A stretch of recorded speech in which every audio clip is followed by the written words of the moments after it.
പ്രിയപ്പെട്ട വിദ്യാർത്ഥികളെ, ഇന്ന് നമ്മൾ 12ാം ക്ലാസ് ബിസിനസ് സ്റ്റഡീസിൻ്റെ 7ാമത്തെ ചാപ്റ്റർ ഡയറക്റ്റിങ്ങിൻ്റെ 3ാം ഭാഗത്തിലേക്കാണ് കിടക്കുന്നത്.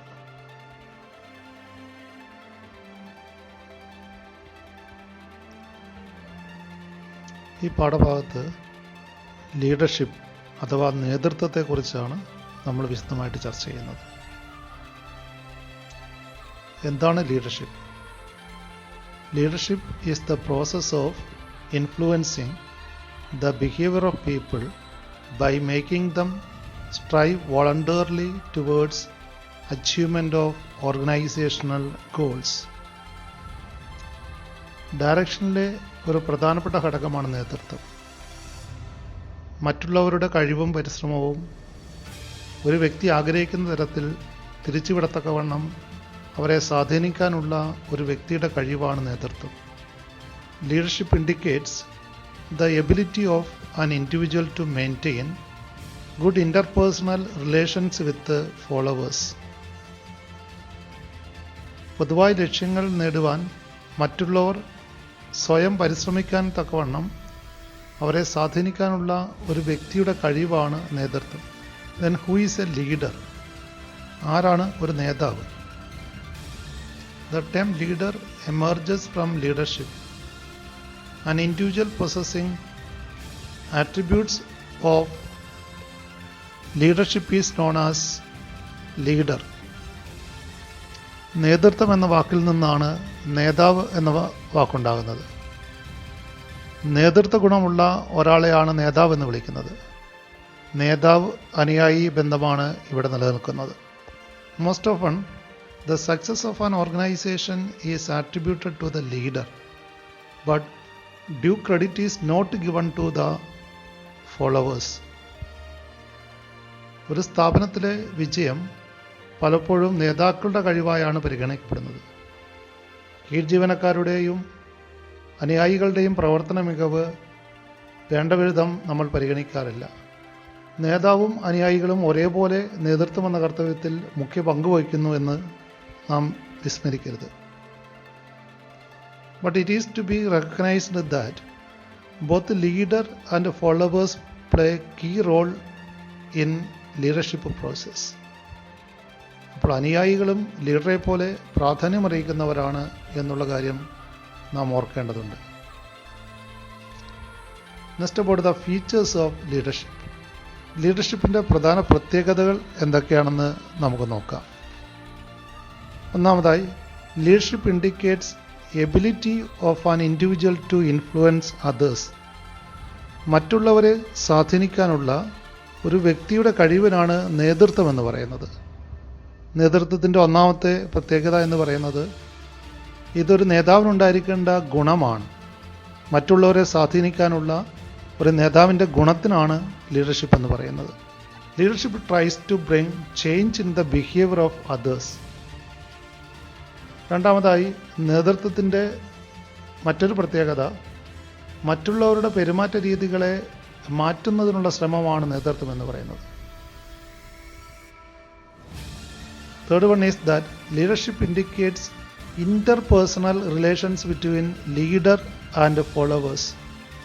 നേതാവും അനുയായികളും തമ്മിലുള്ള വ്യക്തിബന്ധമാണ് നേതൃത്വം സൂചിപ്പിക്കുന്നത്. നാലാമതായി, leadership is exercised to achieve common goals of the organisation. സ്ഥാപനത്തിൻ്റെ പൊതുലക്ഷ്യങ്ങൾ നിറവേറ്റുന്നതിനാണ് നേതൃത്വം ആവശ്യമുള്ളത്. അതോടൊപ്പം തന്നെ leadership is a continuous process. നേതൃത്വം എന്ന് പറയുന്നത് ഒരു തുടർ പ്രക്രിയയാണ്. ഒരു സ്ഥാപനത്തിനെ സംബന്ധിച്ച് തുടർച്ചയായിട്ട് നിർവഹിക്കപ്പെടേണ്ട ഒരു കർത്തവ്യമാണ് leadership. These all are the major features of the leadership function of management. Next about the importance of leadership. നേതൃത്വത്തിൻ്റെ പ്രാധാന്യം എന്തൊക്കെയാണെന്ന് നമുക്ക് നോക്കാം. ഒന്നാമതായി, influence the behaviour of people. ലീഡർഷിപ്പിൻ്റെ ഒന്നാമത്തെ പ്രാധാന്യം it influence the behaviour of people. ജീവനക്കാരെ സ്വാധീനിക്കാൻ കഴിയുന്നു എന്നുള്ളതാണ് ലീഡർഷിപ്പിൻ്റെ ഒന്നാമത്തെ പ്രത്യേകത. Leadership influences the behavior of people and makes them to positively contribute their energies for the benefits of the organization. ഒരു നേതാവ് തൻ്റെ അണികളുടെ പെരുമാറ്റത്തെ സ്വാധീനിക്കുകയും അതിലൂടെ അവരുടെ പ്രയത്നങ്ങളെ സ്ഥാപന ലക്ഷ്യം കൈവരിക്കുന്നതിലേക്ക് വിനിയോഗിക്കുകയുമാണ് ചെയ്യുന്നത്. അതുകൊണ്ടാണ് നല്ല നേതാക്കൾക്ക് തങ്ങളുടെ അനുയായികളിലൂടെ നേട്ടങ്ങൾ ഉണ്ടാക്കാൻ കഴിയുന്നത്. ലീഡർഷിപ്പിൻ്റെ രണ്ടാമത്തെ പ്രാധാന്യം പേഴ്സണൽ റിലേഷൻസ് എന്നുള്ളതാണ്. വ്യക്തിബന്ധങ്ങൾ വളർത്തുന്നു. വിലപ്പെട്ട ഉപദേശവും മാർഗനിർദ്ദേശവും നൽകി കീഴ്ജീവനക്കാരിൽ നേതാവ് ആത്മവിശ്വാസം വളർത്തുന്നു. ജീവനക്കാരുടെ സഹകരണത്തോടെ സ്ഥാപനത്തിൽ ഒരു അനുകൂല സാഹചര്യം ഇത് സൃഷ്ടിക്കുന്നു. A leader provides needed confidence, support and encouragement to the followers and thereby creates congenial work environment. And thirdly, introduces changes in the organization. മാറ്റങ്ങൾ അനായാസമാക്കുന്നു എന്നുള്ളതാണ് ലീഡർഷിപ്പിൻ്റെ മറ്റൊരു പ്രാധാന്യം. A leader persuades, clarifies and inspires people to accept changes wholeheartedly. ജീവനക്കാരുടെ സംശയങ്ങൾ ദൂരീകരിച്ചും അവരെ പ്രോത്സാഹിപ്പിച്ചും കൊണ്ട് മാറ്റങ്ങളെ ഉൾക്കൊള്ളാൻ അവരെ നേതാവ് സജ്ജരാക്കുന്നു. മാറ്റങ്ങളോടുള്ള ജീവനക്കാരുടെ സ്വാഭാവിക എതിർപ്പിനെ അതിലൂടെ ലഘൂകരിക്കാൻ കഴിയുന്നു. നാലാമതായി, handles conflicts effectively.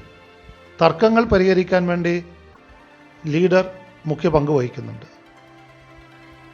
A leader handles conflicts effectively and does not allow adverse effect of resulting from the conflicts. നേതാക്കൾ അണികൾക്കിടയിലുണ്ടാകുന്ന പ്രശ്നങ്ങളിൽ ഇടപെടുകയും അഭിപ്രായ ഭിന്നതകൾ ചർച്ച ചെയ്യുകയും ചെയ്യുന്നു. ജനാധിപത്യ രീതിയിലുള്ള തുറന്ന ചർച്ചകൾ തർക്കങ്ങൾ പരിഹരിച്ച് സംഘടിത പ്രവർത്തനത്തിന് പ്രേരക ശക്തിയാകുന്നു. അഞ്ചാമതായി, leadership provides training to subordinates. ഒരു പരിശീലന സഹായി കൂടിയാണ് ഒരു ലീഡർ എന്ന് പറയുന്നത്. ഒരു നല്ല നേതാവ് എപ്പോഴും തൻ്റെ പിന്തുടർച്ചക്കാരാകേണ്ട നേതാക്കളുടെ പരിശീലകർ കൂടിയാണ്. A good leader always builds up his successor by providing required training to the followers. Next about the qualities of a good leader. ഒരു നല്ല ലീഡർക്കുണ്ടായിരിക്കേണ്ട ഗുണഗണങ്ങൾ എന്തൊക്കെയാണ്? നല്ല നേതാവിൻ്റെ ഗുണങ്ങൾ. ഒന്നാമതായി ഫിസിക്കൽ ഫീച്ചേഴ്സ് ആണ്, അഥവാ ശാരീരിക ഗുണങ്ങൾ. Good personality, height, weight, appearance ഇവയെല്ലാം അതിൽ ഉൾപ്പെടുന്നവയാണ്. രണ്ടാമതായി നോളജ്, അതായത് സാങ്കേതികമായ അറിവാണ് ഇവിടെ ഉദ്ദേശിക്കുന്നത്. Knowledge and competence in work. ജോലിയെ സംബന്ധിച്ച് പൂർണ്ണമായ അറിവും നൈപുണ്യവും നേതാവിനുണ്ടായിരിക്കണം. മൂന്നാമതായി ഇൻറ്റഗ്രിറ്റി അഥവാ സത്യസന്ധത. He should possess honesty and integrity and be a role model. ഒരു നേതാവ് സത്യസന്ധതയും വിശ്വസ്തയും പുലർത്തേണ്ടതാണ്. അതോടൊപ്പം തന്നെ സദാചാര മൂല്യങ്ങളും ജീവിത വീക്ഷണമുള്ള ഒരു അനുകരണീയമായ വ്യക്തിത്വമാണ് നേതാവിനുണ്ടായിരിക്കേണ്ടത്. നാലാമതായി ഇനീഷ്യേറ്റീവ്, അതായത് താല്പര്യമെടുക്കാനുള്ള കഴിവ്. കാര്യങ്ങൾ ഏറ്റെടുത്ത് നടത്തുവാനും അനുയായികളെ താല്പര്യപൂർവ്വം നയിക്കുവാനും ഒരു നേതാവ് മുന്നോട്ട് വരേണ്ടതുണ്ട്. അഞ്ചാമതായി കമ്മ്യൂണിക്കേഷൻ സ്കില്ലാണ്, അതായത് ആശയവിനിമയ ശേഷി. Goals and procedures should be clearly B communicated. ആശയങ്ങൾ ഭംഗിയായി അവതരിപ്പിക്കാനും അനുയായികൾക്ക് കാര്യങ്ങൾ വ്യക്തമായി മനസ്സിലാക്കി കൊടുക്കുവാനും ഒരു നേതാവിന് കഴിവുണ്ടായിരിക്കണം. ആറാമതായി മോട്ടിവേഷൻ സ്കിൽ, പ്രചോദിപ്പിക്കാനുള്ള കഴിവ്. A leader should understand the needs of subordinates so that he can motivate them. അനുയായികൾ കൂടുതൽ കാര്യക്ഷമതയോടെ പ്രവർത്തിക്കുന്നതിന് അവരെ പ്രചോദിപ്പിക്കാനുള്ള കഴിവ് നേതാവിനുണ്ടായിരിക്കണം. ഏഴാമതായി സെൽഫ് കോൺഫിഡൻസ്, ആത്മവിശ്വാസം. Should not lose his confidence in difficulties. ഏത് കാര്യവും ചെയ്യാൻ കഴിയുമെന്ന ആത്മവിശ്വാസവും ഉത്തരവാദിത്വ ബോധവും തീർച്ചയായിട്ടും ഒരു നേതാവിനുണ്ടായിരിക്കണം. പ്രതിസന്ധികൾ തളരാതെ കീഴ്ജീവനക്കാരെ നയിക്കുന്നവനായിരിക്കണം ഒരു നല്ല നേതാവ്. 8ാമതായി ഡിസിസീവ്നെസ്. ഒരു സ്ട്രോങ് ഒപ്പീനിയൻ്റെ വക്താവായിരിക്കണം ഒരു നല്ല ലീഡർ. അഭിപ്രായ സ്ഥിരതയുണ്ടാവണം. His decisions must be strong. Do not change his opinions frequently. ഒരു നേതാവ് യഥാസമയത്ത് ആവശ്യമായ തീരുമാനങ്ങൾ എടുക്കേണ്ട ആളാണ്. ഒരു തീരുമാനമെടുത്തു കഴിഞ്ഞാൽ അതിൽ തന്നെ ഉറച്ചു നിൽക്കണം എന്നതാണ് ഇതിൻ്റെ പ്രാധാന്യം. അവസാനമായി സോഷ്യൽ സ്കിൽസ്, സാമൂഹ്യ ശേഷികൾ. Proper understanding of people and good human relations are the ingredients of social skills. ഒരു നേതാവ് അനുയായികളോട് സ്നേഹത്തോടും സൗഹൃദത്തോടുമാണ് പെരുമാറേണ്ടത്.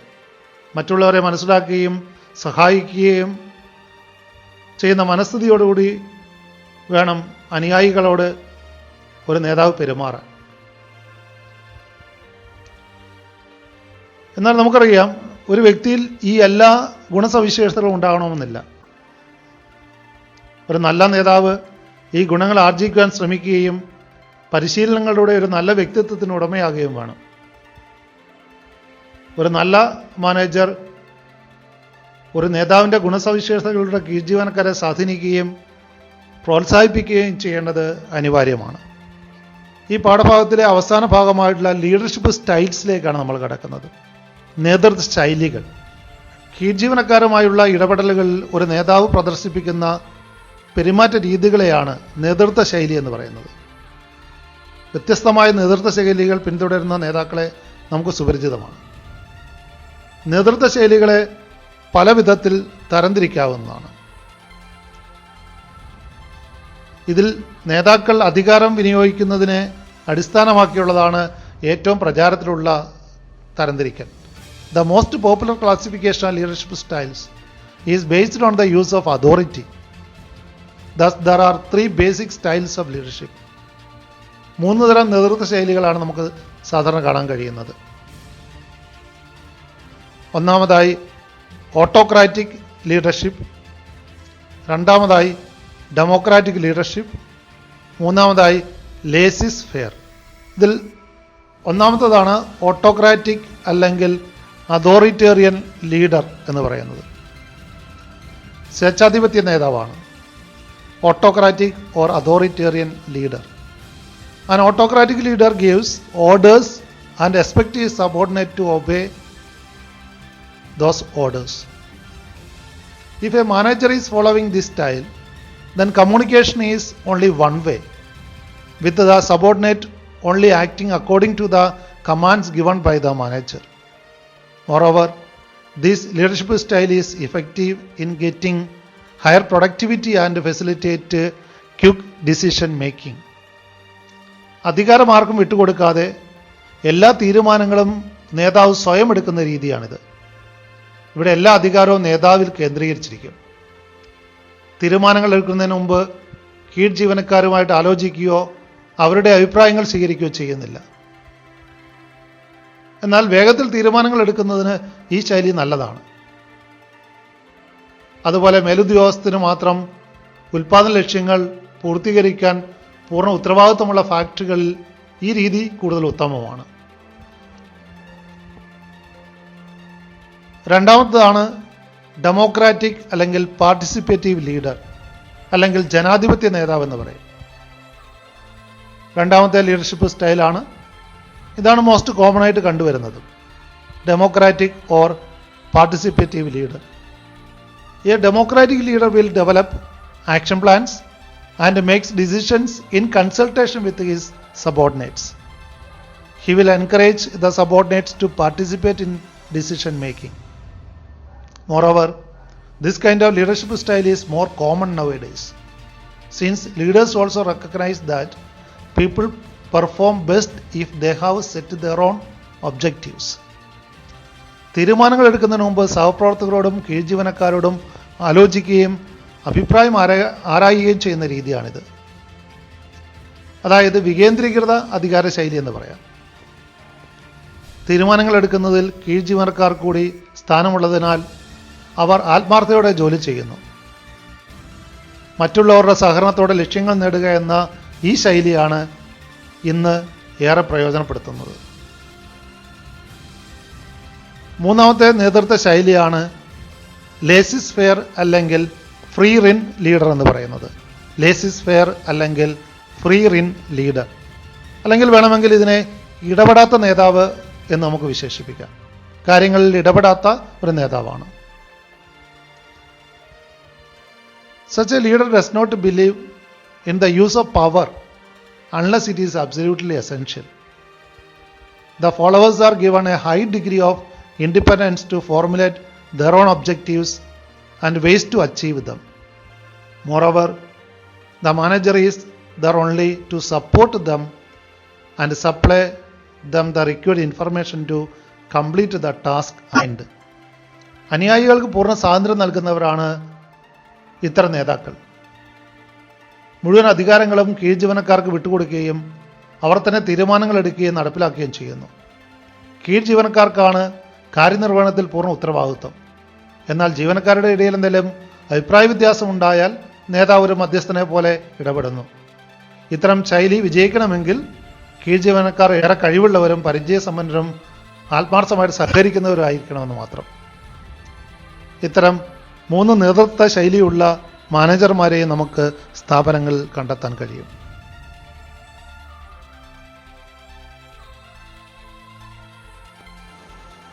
Thank you for watching this video.